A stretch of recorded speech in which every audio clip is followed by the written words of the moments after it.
The great enemy of communication, we find, is the illusion of it. We have talked enough, but we have not listened. And by not listening, we have failed to concede the immense complexity of our society, and thus the great gaps between ourselves and those of whom we seek understanding. William H. White. Communication. We use communication to exchange information and as a way to connect with each other. In intimate relationships, which belongs to those between family members and friends, communication brings us together and strengthens our bonds. Effective communication is needed to maintain these relationships in a healthy state. Without effective communication, these relationships would crumble.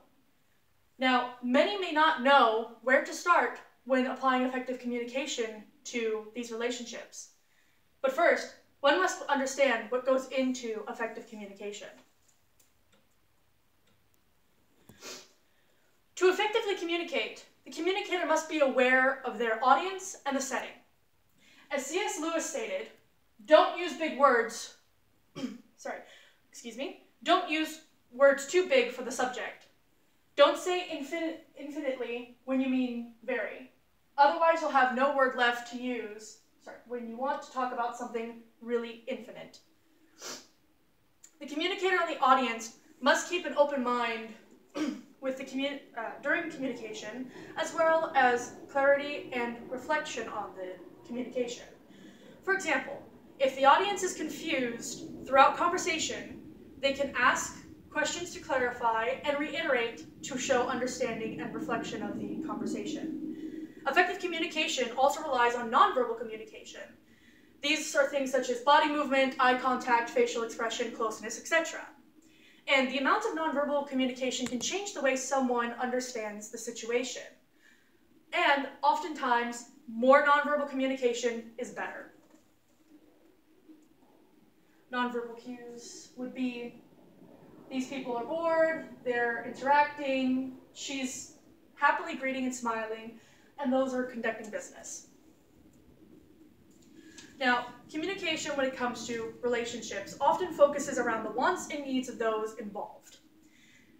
The first level of intimacy is normally minimal intimacy. So, conversation you would have with anyone you meet at the bus stop every day.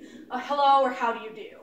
But as intimacy becomes greater in relationships, these conversations become deeper and often delve deeper into the perception of self. To achieve effective communication in relationships, emotions, desires, wants, and needs must be clearly discussed with the involved parties to ensure everyone is up to date and to avoid conflict. According to research, healthy couples demonstrate a ratio of 5:1 positive to negative interactions. This is stated on First Things First. Happier couples tend to have more positive interactions than negative interactions. However, studies also indicate that the average couple only communicates 20 minutes a week. People must make time to communicate with each other daily rather than weekly to avoid conflicts from happening. It is also vital to effective communication to incorporate nonverbal communication as well. So when talking, try to express yourself as much as possible in every way.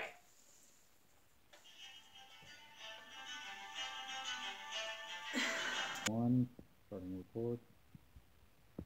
To properly employ these skills, one also needs to understand effective listening. Talking doesn't get your point across, but listening does. People often think that by hearing, we're listening, but these are two separate skills. Hearing is just hearing the sounds. Listening is actually being able to understand the meaning given to the words that are being said. You can hear someone speak, but may never understand what they're actually saying. Listening requires focus and attention. Often refers to active listening, but also listening is a key component to successful communication, as one must participate in communication to achieve understanding. Most of our time is spent listening. In fact, in a study done by Dr. Anjali Hans, the average adult spends about 70% of their time engaging in communication. And out of that 70%, 45% is spent listening. And in a relationship, well-developed listening skills provide both parties with the feeling of safety to speak openly and freely. It also allows them to form trust, knowing that the other will listen and understand when they need them to. It also allows both parties to build stronger bonds in a relationship, such as when you listen to them talking about their favorite things and using that information to incorporate in later conversations with them. Having effective listening skills is very important to reduce stressors within relationships. They reduce the possibility of miscommunication, as well as prevent conflict. If you knew someone was not going to listen to you when you were going to talk, then why talk at all? Having good listening skills prevents any unwanted negativity or conflict this way. It also allows for conflict that does arise to be settled easily and quickly without further conflict building. Effective communication cannot be done, however, if one doesn't understand the errors that can go wrong in communicating.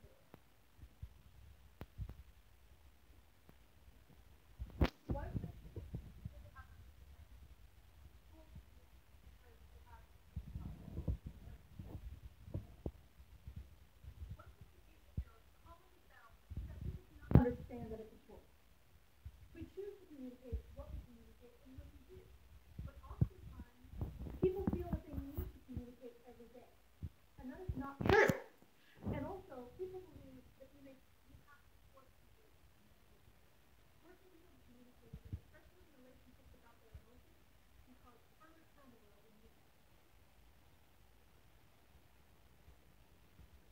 And in these relationships, ineffective listening can also cause distance.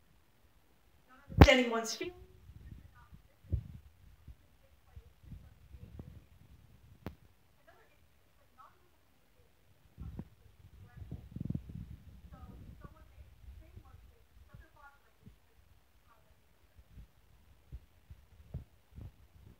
And the most common issue with listening are barriers. Many times people become closed-minded when communicating about something that they don't want to talk about. They may also be thinking about what they're going to say instead of listening to the actual discussion. And they may also try to butt in to take the conversation into their point of view instead of someone else's.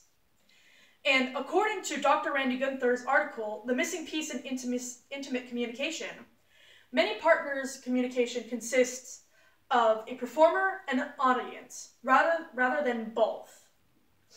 This means that instead of both listening and speaking together, they're only taking turns with it, never truly understanding what's going on.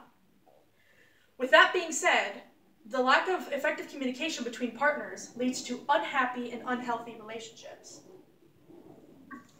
In conclusion, as humans, we need to form relationships to survive. And effective communication is key to building, strengthening, and maintaining those relationships. Without effective communication, these relationships would not last, leaving many alone and unhappy in their lifetime. To love someone with all your heart requires reaching them where they are with the only words they can understand. Shannon L. Adler. My name is Ariana Boniface. I am in CST.110, Intro to Communications, and this is my speech on communication in relationships. My audience consists of my father behind the camera, my mother there, and wave and say hi, hello. Two of my best friends from the internet. Okay, we're good. All right, signing off.